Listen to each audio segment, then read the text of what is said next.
আচ্ছা ধোকা দিল। যাই হোক, এখানে এসছি, ওখানে শিক্ষিত পরিবারের দুটো ছেলে দাঁড়িয়ে আছে পরিবারে। ওদেরকে জিজ্ঞাসা করি কীরকম কি শিক্ষিত পরিবার, দেখা যাবে ওদের মধ্যে কি ট্যালেন্ট আছে। দাদা একটা প্রশ্ন ছিল, ভালো আছো তো তোমরা? ভালো। তোমাদের তো অনেক পরিবারের নাম শুনেছি, তোমাদের কাছে একটা প্রশ্ন করবো। বলুন। বলছি দাদা, 100 থেকে 1 বাদ দিলে কত হয়? 2-0।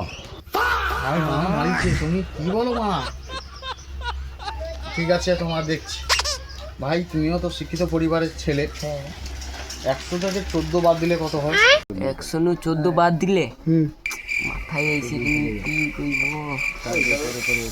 পড়াশোনা করিনি কেন 15। ভাই মা মারিয়েছে তোমরা, মা এই নাকি আমাদের শিক্ষিত পরিবারের ছেলে?